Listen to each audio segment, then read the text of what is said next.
Hey, kids, cook real food. Katie Kimball here for this episode of the Healthy Parenting Connector, connecting parents who want to raise healthy kids with the experts who have the information they need.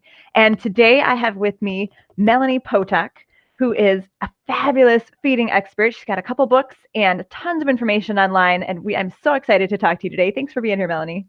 Oh, I'm so happy to do this. Nice to meet you, Katie. And you too. And so, just for our listeners today, I want to make sure that I introduce you properly with the bio. Melanie is a speech language pathologist, a pediatric feeding expert, and most importantly, a mom of a former picky eater. She's experienced firsthand the stress that parents feel when they're worried about their child's nutritional health. How many of you have been there or are there? Fast forward to today, and you'll find Melanie blending her knowledge of feeding therapy with practical parenting strategies that help the whole family eat better. You guys, we need this stuff. This is going to be such a great interview. She also trains pediatricians and other health professionals in feeding therapy techniques that really work. And that's amazing too. The fact, Melanie, that you're teaching doctors, I think is really important because doctors are giving us nutritional information and they don't always know. I don't think they always know like the practical parenting feeding side. Actually, I don't think they always know the nutrition side, but that's a conversation for another day. That's really cool though. Like, how did you get into teaching pediatricians?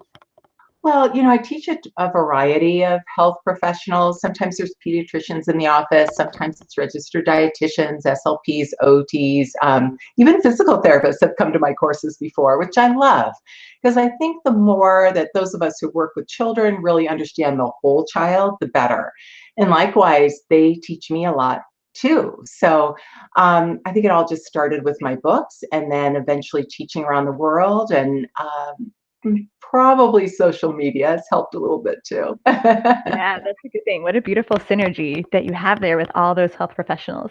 And I do have a little bit about the books here. Melanie is a co-author of the award-winning How to Raising a Healthy, Happy Eater. And her latest book, Adventures in Veggieland, will help your kids learn to love vegetables with 100 easy activities and recipes.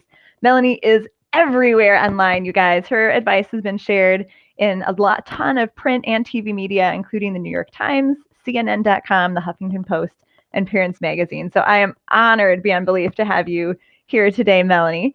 And we'll definitely share links to the books and courses wherever you can find Melanie online, anywhere we share this video. But let's start with kind of your background. You had a picky eater, and I like that it's past tense, you had. So how did you navigate those waters? And did you ever have to turn to professionals for help with that? I had a very adventurous eater. My first child was very adventurous, and then God gave me a second child who was pretty picky, just to prove that I really didn't know what I was doing. But what that little girl taught me was that I better keep this joyful. I better keep it fun. This is going to be stressful for all of us if I don't. And that most of all, this is going to take time. I just can't make this kid eat. And when I went to my pediatrician and expressed my concerns, great guy, but his response was, all kids are picky. And I knew it was more than that. In my gut, I knew it was more than that. And I just slowly worked with her over time until eventually she could eat more and more foods. But it wasn't until about 4 years later that I made it through graduate school as a speech-language pathologist. I actually went to school after having children, a little bit later in life. And eventually, once I was working in a hospital and in the NICU, started to specialize in pediatric feeding. And that's when all these memories came back to me of how challenging it was with my youngest. And things just started to come together. So I really, really attribute that life experience with her to what I do today and how I approach parenting in the kitchen. That makes sense that it not only fueled your passion, but it gives you empathy to work with parents. It gives you kind of a rubric. Did you change what you did with your daughter, Nick, now that you have like the experience and the letters after your name and all that? Did it change a lot or did you kind of get it right the first time?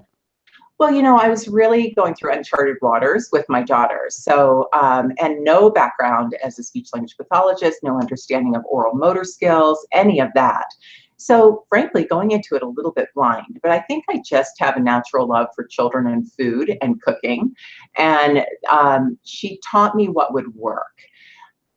But I suppose if I had the knowledge that I have now, I'd probably go back and do things a little bit differently. It all worked out fine. But having worked with anywhere from the garden variety picky eater to kids with extreme selective eating habits who maybe don't eat anything orally or one or two foods, what I know for sure is that no two kids are alike.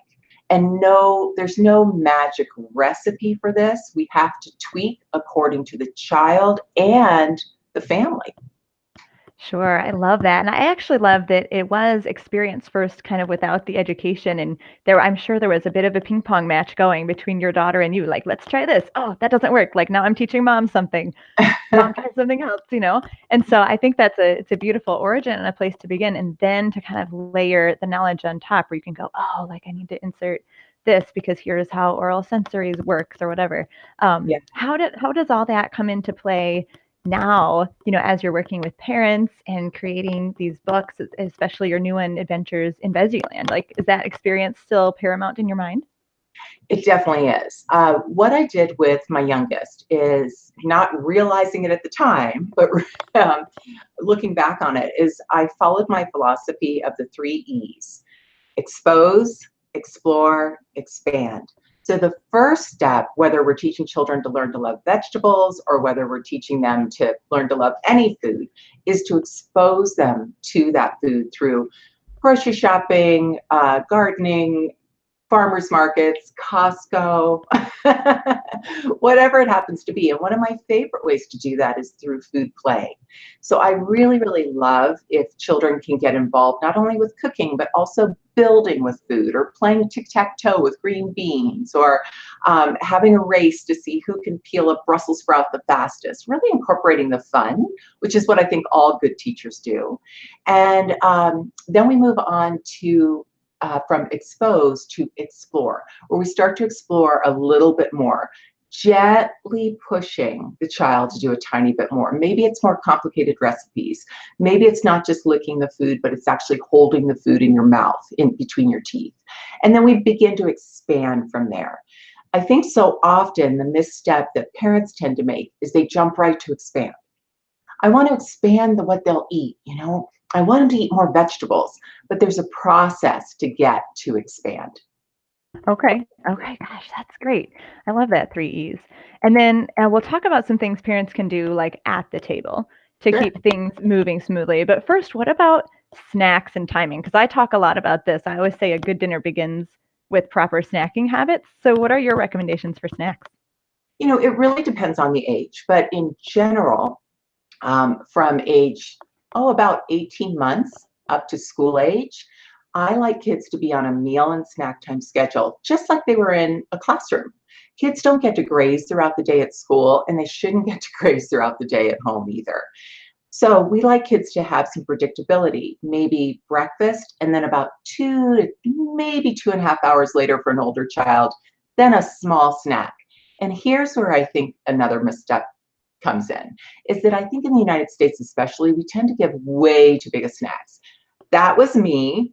This is one of the missteps I made with my daughter, is I was that mom that always had little fish crackers in the Ziploc bag, and I had my diaper bag filled with juice boxes. And, if they even showed any signs of being hungry, it was my job to feed them.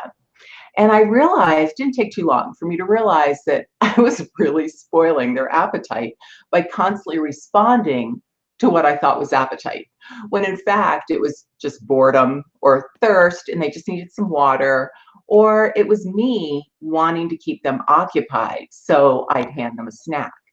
And it didn't take too long for me to figure out that I need to stick to about 2 hours between meals and snack time, meals and snack time, et cetera, et cetera. We call those eating times and growing times. So when kids respond and say, "Well, I'm hungry," well, sweetheart, right now it's growing time. We'll have some eating time after we read a story or after we go to the park. And that's what they do at preschool. That's what they do in kindergarten. There are certain times for each experience. Got it. So, and that's good too, to kind of teach kids like the food impacts our bodies by making it grow. And so there's that cause and effect relationship being set up with that language too. You're so right. Yep. Yeah. In another interview with Dina Rose, she talks about different kinds of hunger. I'm bored hunger, I'm tired hunger, I'm cranky hunger, I'm sad hunger, and how to teach kids that they shouldn't all be fed with food. You know, sometimes you need a hug.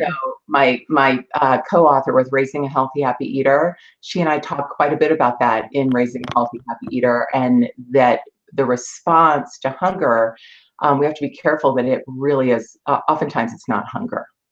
Mm-hmm. So, yeah. You kind of can build bad habits. I know, I totally agree. In America, we have some iffy snack habits. And then you work with parents as early as possible in kids' lives. So let's talk about baby and toddler food introduction. What do you recommend for people in the audience today who have babies and toddlers and they really want to get off on the right start? Like, I think we feel so much pressure about feeding our kids. So, what should they do? Are there guidelines? How many foods? How do they use their senses? Can you give us a little Sure. tip for the parents of that age group? Yeah, sure. In my book, Baby Self-Feeding, I talk a lot about the importance of doing what fits for you.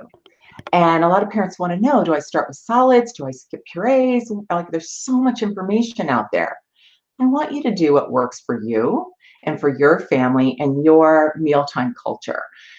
Keep in mind, though, that purees have a purpose, especially from an oral motor standpoint. Personally, what I recommend to parents, what they want to follow, I'm going to support them on as long as it's a safe method of feeding. But what I recommend are starting with some purees, because purees are a thickened liquid.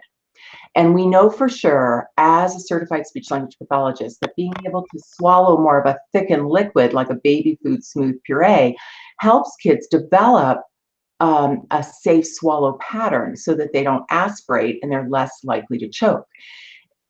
Another way to think about that is, as we get older and we may be in an assisted living situation or have some difficulty with swallowing, do you know what one of the first things we do for that population is? We thicken their food a little bit, or we thicken their drinks actually with maybe the nectar thick, not too thick, to help them manage and swallow food safely. Likewise, babies can learn the same way, and that's one of the purposes, just one, of purees. Purees are also great because they encourage the kids to get messy. We want kids to get messy because we want them to experience food with all of their senses, especially the tactile system in their fingers, their hands, and of course, their mouth. But on the other hand, shortly after introducing purees, and I mean maybe a couple days later, keep up with the purees, but I really want the kids to have some squishables, like a nice soft piece of avocado, to squish in their hand and experience all of that input and mouth it a little bit. They'll probably push it out, but they may swallow some. And having those purees helps them with that introduction to how to start to smash food and propel it back. Okay, I feel like you're almost talking about working out, right? You start with the 5-pound weight and you move to the 10-pound weight. So we're literally building muscles and capabilities within the mouth. Absolutely. And as a matter of fact, you bring up a great point, because we have very good research that shows that children who linger on purees past the age of 9 months will develop a feeding delay. And that just makes sense, because children aren't supposed to be on purees 100% of the time at 9 months. So that represents a delay in development. And learning to eat truly is a developmental process. Wow. So we got to talk more about that, but I want to remind our listeners, especially those who are armed with baby wipes and hate those messy high chair trays, that you just said we want our babies to be messy. So digest that, people. Those of you who hate the mess, it's really an important part of their development. So when you look at the messy high chair tray, you should say, oh, praise be to God, my child is learning to eat, right? And not, oh, what a mess I have to clean up. So just a little challenge from Katie to rewire some neurons in your brain, perhaps. I'm guessing there are some people out there who hate the messes, because I've talked to some of you. Now, what about these purees? Because Melanie, it's a little bit of a new thing in our culture in the last 10 years or so, that purees are marketed to lots of ages in the form of those pouches. Is this a problem based on what you just said? Well, pouches, they've got some pros and cons. And I recently spoke to the New York Times about this as well. It's really a hot topic lately. Just a couple of the pros. They're super convenient. Many of them come in some pretty healthy varieties. Yeah. And they offer a variety of texture because some include chia seeds and a little bit of chopped up kale, and they're not all that super smooth puree. But let's look at the other side of that from a professional like myself. They're really convenient, but that can often lead us to just handing a kid a pouch. And what I really want to stress to parents is try to plan to give a pouch. In other words, limit them as much as possible. Try not to use them when you could be sitting face to face with your child and really having them get messy. Practice using a dipper or a spoon and not just putting a pouch up to their mouth. A lot of parents think that a pouch is like sucking from a straw, but that's not the case from an oral motor standpoint and building certain muscles. A straw requires good lip closure, good cheek retraction, and good tongue retraction in order to suck through it. Think about when you maybe have a really thick smoothie or even a yummy milkshake. You have to kind of work for it, right? But a pouch, you get to squeeze and just squirt it into your mouth while you lightly close your mouth on the spout itself. For some kids who are in feeding therapy especially, or maybe have some special needs, I use pouches to help them eventually get to straw drinking. But if kids are dependent on only eating from a pouch and don't experience food in other ways, we're going to have a stall in development. So we don't want to rely too much on convenience if we can. Don't get dependent on those. That's all I'm asking. And then you want to think about what's inside that pouch. Make sure that you read the ingredients and look at those first two ingredients. Those are the ones that are going to be mostly in the pouch, and they're often applesauce. Well, applesauce really is a lot of ground up apples. As a matter of fact, one little pouch of applesauce is equivalent to about 3 small apples ground up. Would you give your toddler 3 apples to eat? Yeah, and no fiber from the skin. No fiber from the skin, right, exactly. And sometimes there's even a little bit of added sweetener, or they'll throw in a little something else to make it look like it's more nutritious, but it's really not.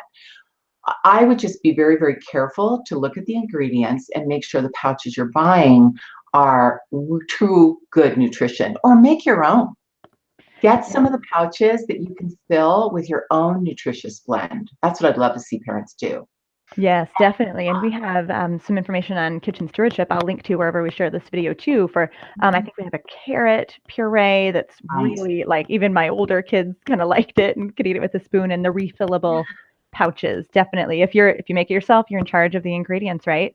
I love it. I think that's a really good reminder too. We don't want to deliver our kids a huge jolt of fructose, of fruit sugars, especially without the fiber. And so that's really interesting about the mouth and stuff. Is straw use an important step on this, like building our oral capacity? It really is. I like to get kids drinking from a straw by about 7 to 8 months of age. Absolutely by 9 months, because then they can hold the cup and drink from the straw. I want to skip sippy cups completely. A sippy cup would be like a hard spouted cup, because it can actually get in the way of the child learning to develop what we call a mature swallow pattern. But I have more information about that on my website if you just search sippy cup, or I'm happy to send you some links as well. Sure. Oh, that's great. That's great. And I know I loved the straw. I love the straw sippy cups too, because I felt like it always generated more independence with the child, because it's like 2 steps to drink from a sippy cup. You have to tip it. Yes. And at first the babies don't know how to tip it, but with the straw, like as soon as they get that first sip, as soon as they realize to use their sucking reflex, they're like, oh, I have a drink. And I loved straw, the soft straw sippy cups. So absolutely. I'm glad I was doing the right thing. You're doing everything right. So now when introducing foods let's maybe shift into a little bit older kids, what kind of words and phrases and attitudes would you recommend parents use when introducing new foods to their kids? Well, it is a little bit in the branding. There's good research that shows that if we put cartoon characters and make food fun on even a packet of baby carrots, those kids are more likely to eat them. Too funny. I believe it. So So it is about the branding for sure. But on the other hand, you have to be careful not to come across with too hard of a sell. Try this, you'll like it. That always makes me hesitant. I feel like I'm being sold a used car. Hey, you're gonna love this car, you know? If we try too hard, the kids will pick up on that right away. One of the best ways to show our love for a new food is to bring kids into the kitchen and really get them cooking. And if you feel like they can only spend a few minutes with you, then get them in the kitchen just helping to prep. Get some child-safe knives, let them wash. They don't even have to peel the carrots, but they certainly could. And chop up the carrots for your dish. Now they're making friends with carrots. And then if you want to, if they can't stay in the kitchen because they want to run off and play, you can make the dish. But when you get to the table, the words I want you to use are, hey, you know what? Johnny chopped up these carrots for me today. It saved me so much time. He was a great helper in the kitchen. And I love the way he did it. Did you see he did it at a slant? That was really creative. Now the kids has some ownership in that dish, and he's also really proud of helping. Okay, everybody, you've heard similar words come out of my mouth. I swear I just met Melanie today. I did not pay her to say that. But Where? obviously, here at Kids Cook Real Food, we love encouraging parents to get their kids in the kitchen in any way possible. And we actually encourage them to have real sharp knives in their hands, or dull knives at certain ages, and then moving on to real knives. So for similar reasons as you're not a fan of sippy cups, I'm not a huge fan of the kid safe knives because I think it encourages improper habits and lack of safety awareness. And then, how do we then shift them into the right kind of knife? So we could probably talk about knives for a long time. I love it. This is a great discussion because I think what you just said was for a certain age, kid safe knives. And what I love about that is many people don't think about bringing a 2-year-old into the kitchen to help prep, but you can with child safe knives. However, even my preschool students, we teach them safe knife skills right away with a sharp knife. And they learn how to set it on the counter, how to make the cat paw. And we make sure that knife is sharp, but also the right size for their little hand. And we supervise and we help. And they also learn to, whenever they pick up the knife or they have to move through the kitchen, to say sharp, which is what we do in professional kitchens as well, to make sure nobody accidentally turns and gets poked. Oh, interesting. Interesting. That's a very good habit. And even just a butter knife is great for the 2 and 3-year-olds. I always feel like I don't want to pressure parents. Like, we don't need special tools. We just need what's in our house and, making the right choices. And if you have a cheese slicer, that's often great for little hands and it's dull. But can do a lot of soft foods, and then the kids learn the right techniques. So pretty good. I love that. Yeah, and you know what? If you do want to buy a special tool because you just want to have something fun and new, now's the time to go to all of the cooking stores and go to their clearance racks. I'm all about a good sale and stock up. You don't have to pull them out right away. Use that special knife with maybe, a fun little character on the end. There's so many of those that we use for hors d'oeuvres, but they're just right for little kids to chop with. Save it for that moment where you really want to bring the kid in the kitchen because you're going to try something that you think he might be hesitant about. Bring out that fun tool for that time. You don't have to use it every time. I think you're 100% right there. Great. And dollar stores are great sources too, sometimes for the cheese knives, and like the lettuce knife basically is the 10 times as much sold as a kid safe knife. Yeah. So yeah, you just gotta know the tricks on where to get it if you're on a budget. Now, Melanie, we have a number of people in our audience who have kids with special needs. They've really found that, especially kids with special needs, like they love getting in the kitchen, and the repetition that we use in our course helps them a lot, especially kids on the spectrum. They like that repetition, and it's kind of just what their brains need. So I'm curious, for that segment of our audience, do you have any different recommendations for parents of kids with special needs, and can kids with developmental delays still be expected to eat a balanced diet and be introduced to a wide variety of food? They really can. It just may be delivered in a different method. Some children who aren't able to eat orally can still get a home blended diet and have that delivered via tube so that they get good nutrition. But those kids should still be a part of family mealtime. They still want to be at the table, and they still, if possible, I'd like them to have some food in front of them so that they can experience with their other senses, if it's safe for them. So I always recommend that whoever I happen to be chatting with, if I'm not their speech pathologist working on feeding, that I want them to talk to their professional that they're working with. It might be an occupational therapist, a speech language pathologist, etc., and stress to them that one of their goals is that their child's involved in mealtime, and if they'd like, and I'd like them to say this, but it's, whatever works for their family, is also involved in the kitchen, because we can incorporate a lot of physical therapy, a lot of speech pathology, language therapy in cooking activities. And occupational therapists specialize in activities of daily living, and there's nothing like it when it comes to cooking. So all of that can be very therapeutic, and definitely kids can get good nutrition, but also get a lot of other benefits as well. Right. I mean, we eat 3 times a day, so it's definitely a skill of daily living thrice over. And what an important reminder for everyone that the family dinner table and the meal preparation is an event. It's a family experience, not just something to rush through, just to get sustenance. But it's something that everyone should be participatory in, no matter what. And then does this all apply to? I mean, and we're talking. You're talking kind of one extreme where there's not even the ability to eat orally. But does this all apply to the kids who just are so picky? They eat pancakes, chicken nuggets, pizza, pasta, and that's it. Yeah. Can they still expand their repertoire? It really, kids in the picky eating umbrella, that's quite the spectrum of skill and desire to learn to love to eat. And absolutely, all of these suggestions apply to those children as well. One of my favorite articles that I have on my website, and I'd be happy to send to you, was the cover story for the American Speech Language Hearing Association's national magazine, and it's called The Cooking Connection. It's all about how to bring children into the kitchen who have special needs, especially those with autism. Kids with autism have so many sensory challenges, and they get very, very rigid about rules and routines, and that helps them feel safe in the world. Well, that article gives parents a lot of different suggestions on how to begin to expand their child's skills in terms of language and cooking itself and being exposed to a variety of foods. And all of that is going to lead to tasting new foods as well. Excellent, excellent. Yes, I'm totally with you. I believe that all kids can learn to eat more. It's just a different process and different strategies for every child, really. Like, we're all individuals. Yeah. Whether we have a diagnosis or not.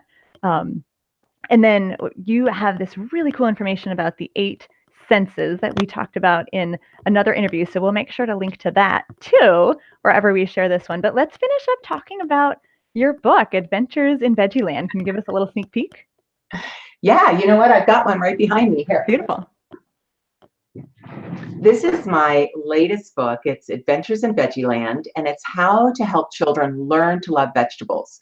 Right after I wrote Raising a Healthy, Happy Eater, which walks parents through the developmental process of how kids really learn to love food from birth to school age, I realized that one of the biggest obstacles for parents is vegetables.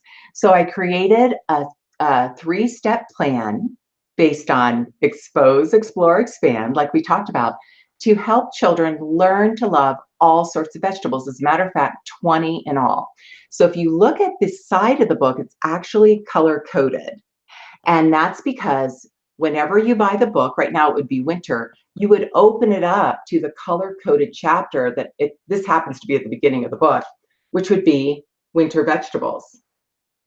I didn't even have a place for that. That's how easy it is to open up to the right chapter, because I want parents to start with fresh vegetables if possible, so we really pay attention to that expose portion of our learning. And then every single vegetable will start with food play. This one is where the kids make beet tattoos. It was recently highlighted. Yeah, it was in Family Fun magazine and in parents.com, and it has been a really, really popular activity, because one of the things that the kids do is they lick the beet in order to make that tattoo. Sneaky. Yeah, well, you go from fun to yum. That's my philosophy. And then you're going to have several more easy recipes to make with your kids, but it also has a lot of parenting tips in here to help parents understand what words to use, what strategies to use, and really understand that this isn't easy for all kids. And then finally, my favorite part, if you want to know my favorite recipes, it's the dessert section. These are chocolate cupcakes that include beets. Every single vegetable ends with a veggie dessert because I love dessert. But the kids make it with you. So it's not about hiding beet puree. It's about making chocolate cupcakes because they have beets in them. I mean, most kids don't know that chocolate cupcakes typically have corn oil in them, right?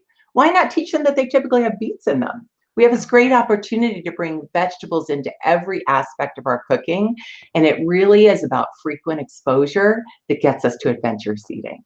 That's great. And that creates a new normal. You're right. Like, oh, like, why do your cupcakes not have beets in them? Of course. What a treasure that book is. And I'm really glad you brought up the hiding thing, because I was going to ask that if you didn't.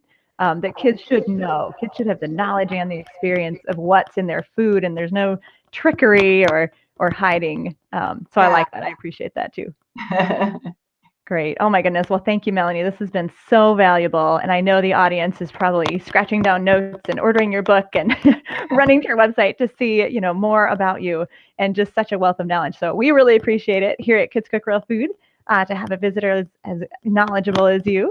And audience, definitely come back next week for more expert advice in the Healthy Parenting Connector. I'll see you next time.